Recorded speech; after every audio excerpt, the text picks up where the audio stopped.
দিন বানাই। তো আল্লাহ তাআলা বলেন সেজদার জন্য, আমার হুকুম মানার জন্য আমি রাত বানিয়ে থাকি, দিন বানিয়ে থাকি। কোনো সিটার বাটপার, কোনো মদখোর ঘুষখোর, কোনো নারী লুবি, কোনো মোবাইলের অসভ্য উলঙ্গ ছবি দেখে নেওয়ালা নাফরমান, তোদের জন্য, তোদের বেঈমান নাফরমানদের জন্য রাত হয় না, দিন হয় না। রাত দিন হয় ইমানদারের সেজদার জন্য। এই জন্য বাটপার সিটারগুলো, লম্পট দুশ্চরিত্রগুলো, সুদখোর হারামখোরগুলো এই নামাজি ইমানদার বান্দাদের উসিলায় বাকিগুলা বাদ খায়।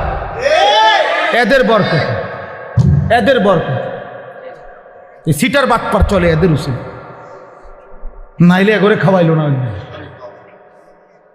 যদি সেজদাওয়ালা না থাকতো, যদি ইমানওয়ালা না থাকতো, যদি তালিব ইলম না থাকতো, যদি উলামায়ে কেরাম জমিনে না থাকতো, যদি আল্লাহর কোরআন পড়নেওয়ালা কেউ না হতো, আল্লাহর জিকির যদি উচ্চারিত না হতো, তাহলে কোনো নাফরমান বেঈমানের জন্য আল্লাহ পাক রাতও বানাইতেন না, দিনও বানাইতেন না। আল্লাহ আমাদেরকে বুঝ দান করেন। অতএব